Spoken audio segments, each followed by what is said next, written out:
About El Paso, how's your Spanish? You were telling me prior to starting recording the podcast is that you've been taking courses in Spanish. Talk to us about that. How's that going? It's going very well. I have been doing intensive Spanish courses for about a month and a half at this point, with a service called Baselang, where I set up what time that I have during the day, and it's literally just Zoom calls with people in different South American countries like Venezuela, Colombia. Are those teachers or just people that want to learn English? They're language professors. Oh, okay. No, their job, it's not like I have to teach them English for a certain percentage of the time. These are Spanish professors in different countries. Some of them speak English, some of them don't. So the most advanced conversations are people who, born and raised in a remote part of Venezuela who don't speak any English. And when I'm like, how do you say this? They're like, I don't know. So I've got to figure it out. So yeah, estoy aprendiendo un poco de español ahora. Wait. I can even hear a Cuban accent there. Yeah, exactly. Because I'm talking to, that's the hardest thing. I've already learned that Spanish isn't Spanish. Spanish is a mixture of all sorts of different dialects and accents. And it's already kind of been interesting to me that unfortunately I can easily understand Venezuelan Spanish, but Mexican Spanish is a little more difficult to me because I don't spend that much time talking to Mexican speakers. It's all people in South America. So the jerga aquí en México es un poco diferente. I can even hear a different accent, Keenan, you're right. Now, I will tell you, and we'll talk about it after the podcast. You know what? I'm willing to be your Mexican. We'll talk about how much you're paying them. I'm willing to give you some really immersed classes in Mexican Spanish, by the way. It is funny that I'm paying a bunch of people to talk to me in Spanish when 86% of the population here is obviously Hispanic. But I don't think they would want to sit there with me and watch me try to remember different verbs and parts of speech. So yeah, these people are very patient with me while I try to butcher my way through the language. But at this point, I would say that I'm at an intermediate level in my Spanish. Like, I'm conversational. I can talk all day about my job, my life, my family, and basic vocabulary. But like when I read news articles that have hyper specific vocab in it, it's just me and Google Translate right there trying to work through it. So it's definitely a learning process. It is. And I'll tell you this much. Even though I was born in Mexico, when I go to Mexico City, Monterrey, Guadalajara, their Spanish is so proper that there's a lot of words that I'm like, oh. And I'm the Mexican, so I mean, I can just imagine. Sir, with that, have you been to Juarez?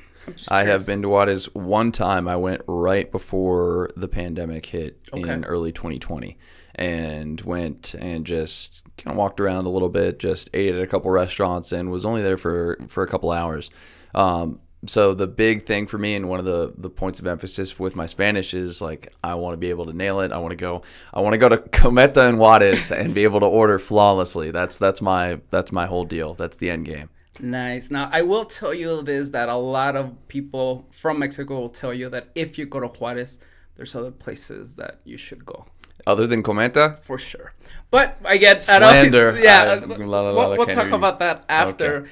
Senor, let me ask you this, because I'm curious, why is it that you want to learn Spanish? Of course, because you live in a border town, but at the same time, there's a lot of people that, hey, we're in America. This is my news are in English, so why you wanting to learn Spanish? Because there are stories to tell here in El Paso that can only be done by having conversations with people in Spanish.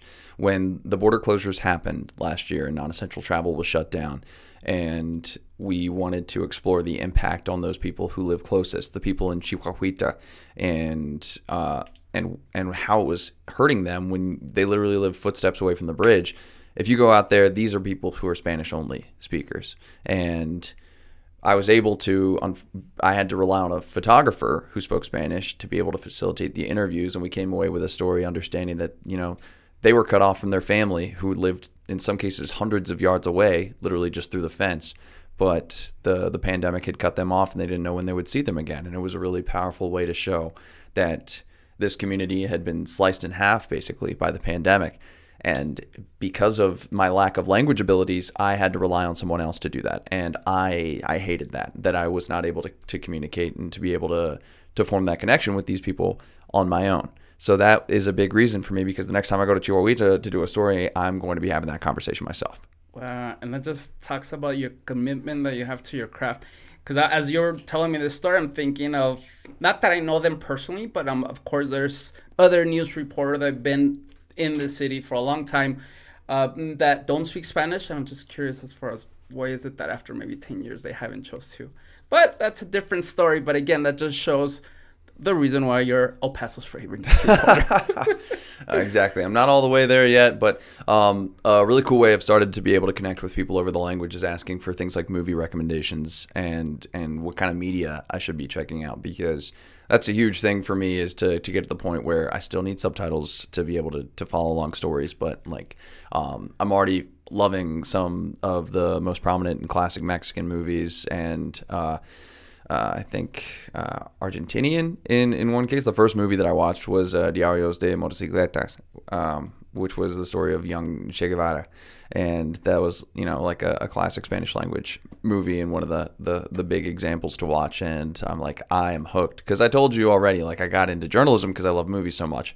So this is an easy way to marry, like, the pursuit of the language for me and something else that I really care about. So I've already asked people to reach out with some of their favorites, and I have conversations with people about what shows I should watch, what movies. I'm also reading a book. You're reading a Spanish book? Yeah, Cajas de Cartón. That is the life story of Francisco Jimenez. He's a professor in UC Santa Clara, and he was un niño campesino in Mexico. He grew up on the other side of the border, but crossed into California and was able to live in a farming co-op and came into the public school system and eventually rose to become a professor. But that's kind of like a very American dream story, that he was a migrant child and grew up to become a very prominent and very important figure. Wow. Well, thank you for sharing that. Just shows that whenever you want to accomplish something, you'll find a way to do it. Because I also know a lot of